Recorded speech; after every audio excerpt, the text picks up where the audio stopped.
Hello everyone and welcome to the Airfix YouTube channel.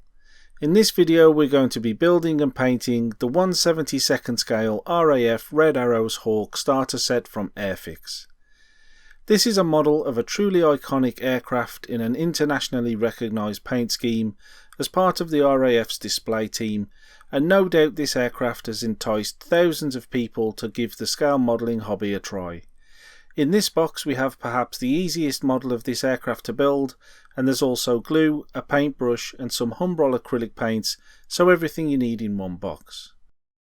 On the rear of the packaging we have full colour diagrams which give us colour callouts for the 4 supplied Humbrol acrylics, as well as marking locations to represent an aircraft from Lincolnshire in 2020. Inside the box you'll find 3 frames of red injection moulded plastic, including this stand which allows you to model the aircraft in flight. In the smaller bag we have a tube of Humbrol polycement, as well as the 4 paints, and there's the ubiquitous Humbrol Airfix paintbrush supplied to paint the kit. A small but very busy transfer sheet handles all of the Red Arrows markings, and there's the instruction manual which details the construction process for the kit from start to finish. Give this a read before you begin the project, as you need to make sure everything's completed in the correct sequence. The canopy is supplied in its own bag to prevent the surface from getting scratched, and we'll leave it in here until later in the video. To put this kit together we'll be using the Humbrol Modeller's toolset, which contains a pair of cutters, a file, some tweezers and a modelling knife, which is essentially all you need to get started in the hobby. If you're new to modelling you'll see that the parts are supplied on these frames, which are sometimes called sprues. Each frame has its own letter which is on the long rectangular tab, and next to the parts you'll find a small square tab which is moulded with the part numbers.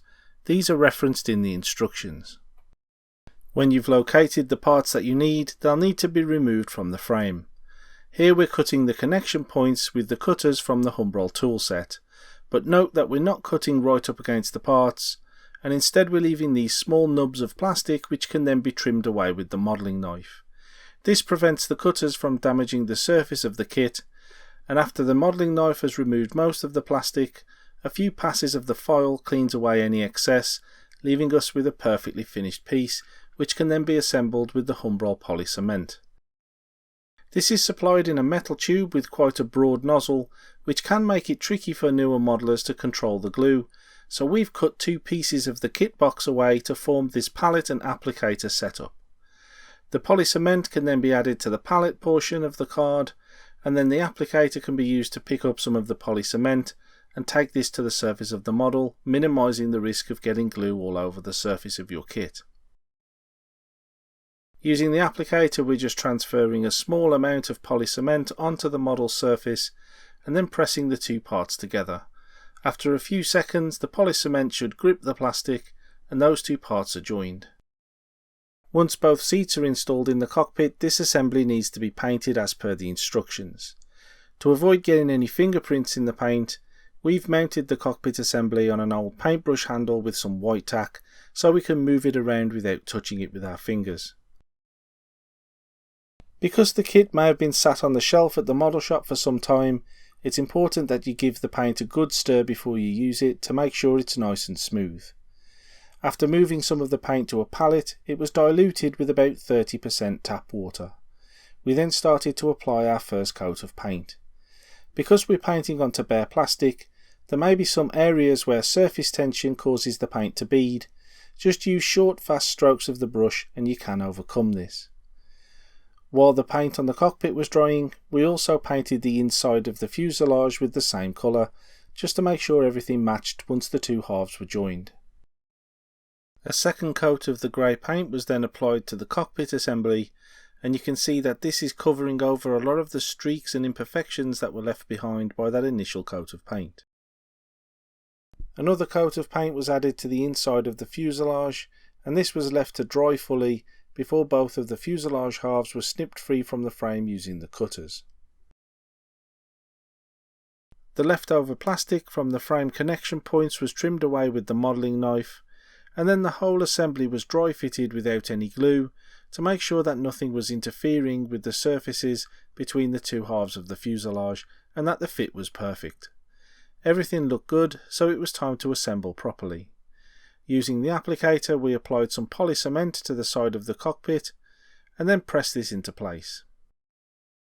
To join the fuselage together, we need to have a long bead of polycement all the way around the perimeter of the mating surface. By using the applicator, we're able to concentrate the glue around the inside edge of this join.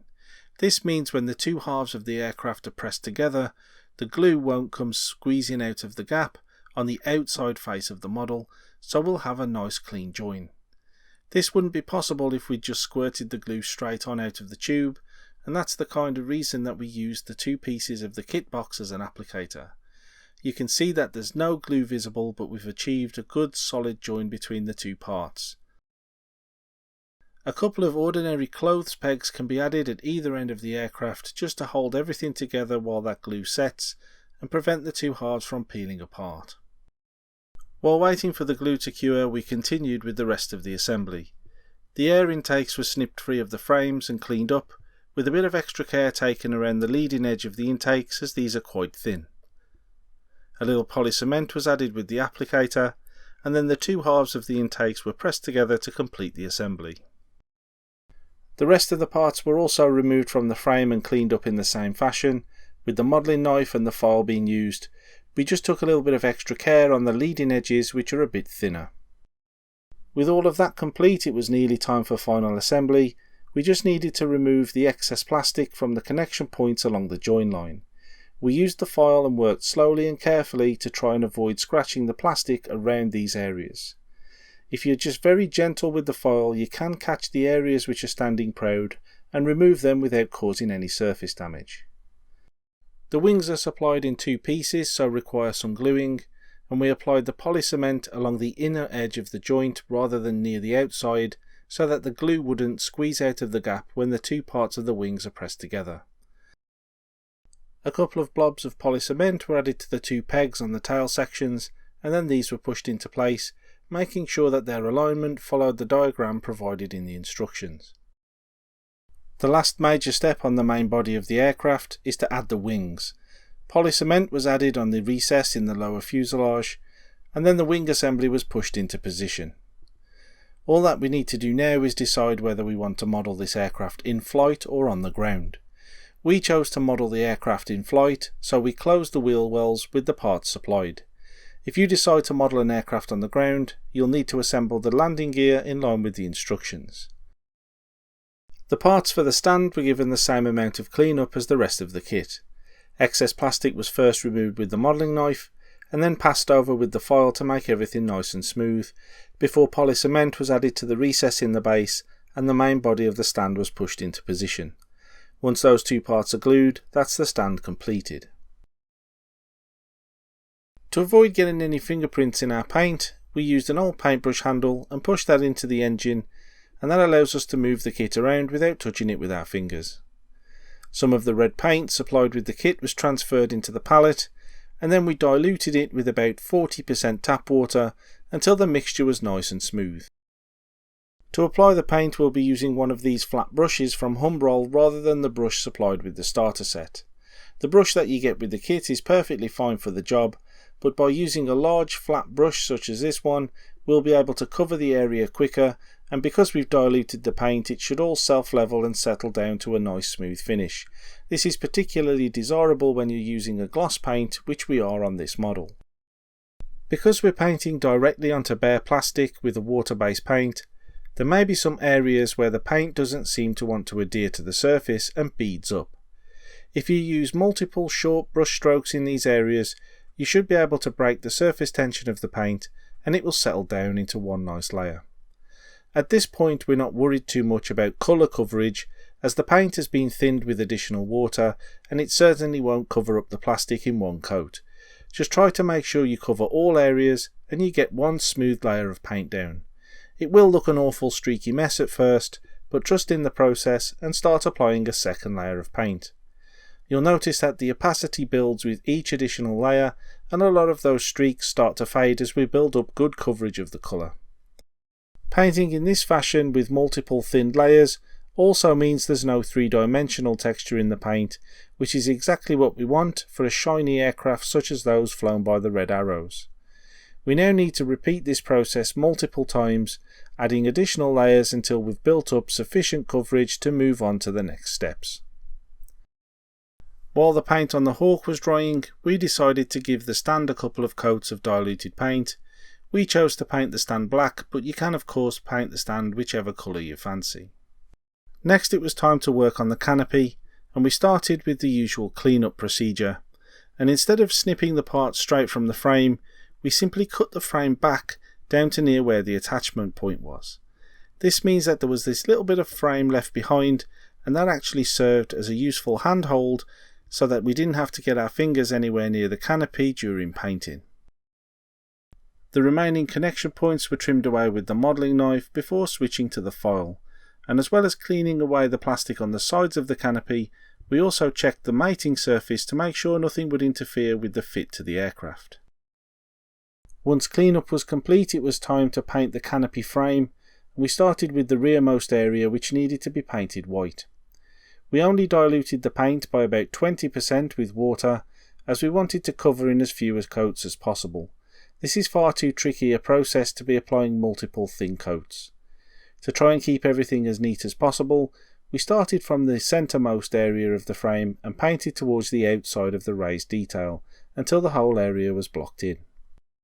Switching to the red paint, again diluted about 20% to try and keep coverage high while still drying smooth. We traced the rest of that raised detail, and wherever possible we worked towards the outside of the model, so if the brush slipped it would go off the piece instead of over the glass. On the front this wasn't possible, and we just had to carefully use the tip of the brush to block that area in with red paint. There's no real trick to make this easy, you just need to take your time and work very carefully. If you do get any paint on the clear areas of the canopy, you can scratch it away gently with a toothpick. Once the painting was completed, we snipped away the connection point and the canopy was ready to go on the model. The last things to get painted are the pilots. Their flight suits are given a coat of red, the boots are picked out in black, and the helmets are given a coat of white paint. Once the white has been allowed to dry fully, we move on to perhaps the trickiest detail in the whole kit, which is painting the visors in black. Using the tip of the brush supplied in the starter set and working very carefully, we were able to get these painted in neatly. Once everything had dried fully, the pilots were cut from the frame using the modelling knife, and then after applying a blob of polycement to each seat, they were carefully moved into position using a pair of tweezers. With both of the pilots seated, it was time to close the canopy, so we added some polycement in the mounting holes at the front and rear of the cockpit. Once the polycement was in place, we located the long tab at the rear of the canopy into the hole first, before gently pushing down on the front of the canopy to seat the mounting at the front. Once this was in place, a bit of gentle pressure made everything line up, and it was time to move on to the markings. The markings supplied are on a sheet, but they don't peel off like stickers. Instead, you have to select the correct marking as per the instructions, and then immerse it in water and allow it to soak for 30 seconds to a minute. The water will reactivate the adhesive on the backing paper, allowing the transfer to slide free, and after preparing the surface with a little water, the transfer is slid into position. The water that we've added to the surface will allow the transfer to be repositioned with the paintbrush. The larger transfers have a much greater surface area, which means more friction on the surface of the model. These won't move under the pressure of just a paintbrush alone, so to coax them into just the right place, we use the back of the modelling knife to pull them into position. If you're gentle, you won't pierce or tear the transfers, but you do need to be careful. Referencing the diagrams on the back of the kit box, we gently ease the transfers into their correct place before pushing the water out from underneath them with a brush and then allowing them to dry. On the longer, thinner markings down near the nose of the aircraft, these need to conform in multiple directions at the same time, so any creases that may form were ironed out with the sides of a paintbrush. Everything was left to dry for a couple of hours, and then the model was popped onto the stand, and the RAF Red Arrows Hawk is complete.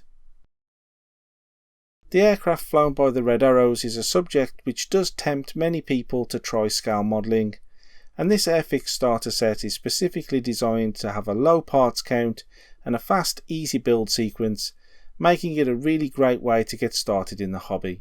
We hope that by providing these videos, we're able to give you some inspiration and guidance as you get started with your first kits. We'd like to thank you for joining us for some modelling today, and we hope you'll join us again in the near future as we do more videos of this kind. As always, thank you very much for watching, and we'll see you again next time.